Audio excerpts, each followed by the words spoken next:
Good morning and welcome to Garden on a Hill. This is Vin and I'm going to take you to a tour of the progress of the orchard. So the orchard started about 2020, which was 1 year ago, and it's because 2017 I had a fully wooded backyard. You'll see it on a previous video. And remember, there was a big hurricane that went through 2017, knocked out a giant tree, which also trampled all the small privacy trees in my backyard. And at that point, I just decided to make it an orchard. So 2017, 18, 19, we mulched the area and we've slowly transformed it into an orchard. I'm gonna take you to what trees I have there in the back. I'm actually gonna stake some as well to support them and fertilize them. So come on with me and let's take a look on what has happened since 3 years ago. You wanna show them the orchard? Okay, come on. All right, so 2017, you probably saw that video where a big tree fell. And this is it, 3 years. We have basically cleaned up the entire backyard. We put mulch in here and leveled it up.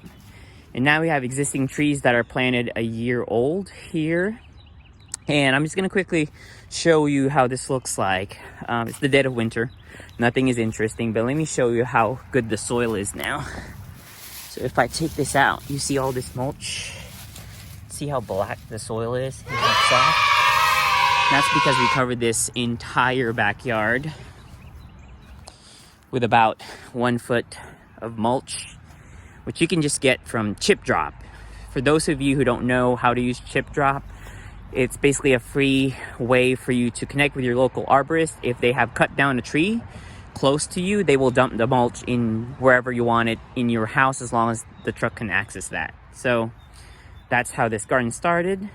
These are some of the trees that we have. Hey, Sushi, what is that? Is that your favorite tree?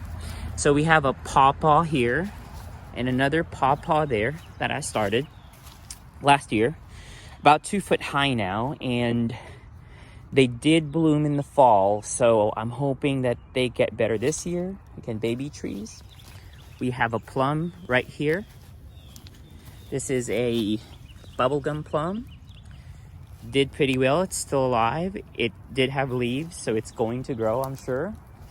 We have 2 fig trees. This one's given to us by a friend, and another one given to us by another friend. We just don't know what the variety is because it was given to us, but we're hoping it's good.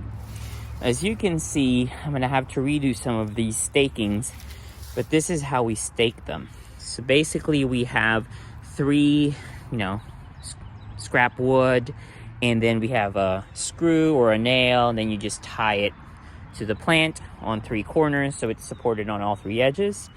I'm gonna have to redo that on some of these trees. But that's the fig. We have some Asian persimmons or Fuyu persimmons, this one, and then another one there where the stick is.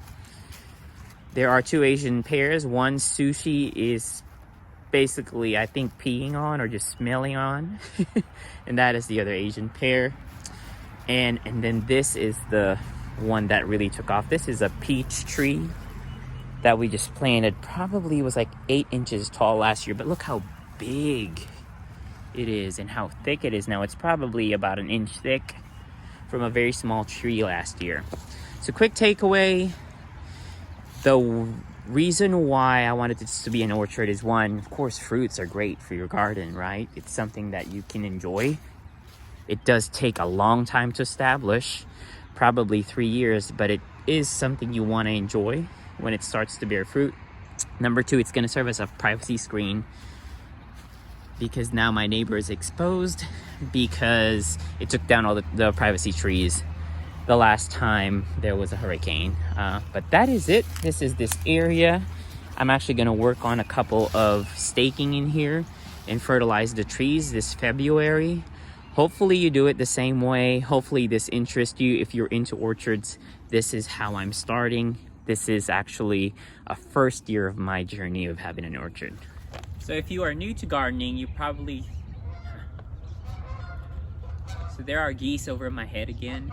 But if you are new to gardening, you definitely want to fertilize your lawn, not lawn, your fruit trees. And this is what I use. It's Hollytone. I just go around the tree, probably 1 cup or 2 cups around the drip line of the tree, and then just bury it there.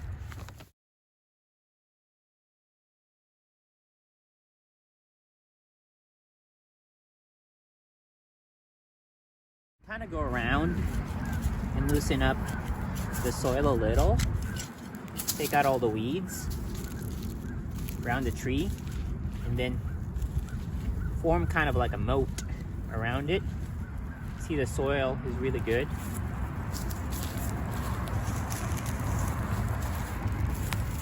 And this is the fertilizer. Go around it, probably a cup of fertilizer, and I bury it back.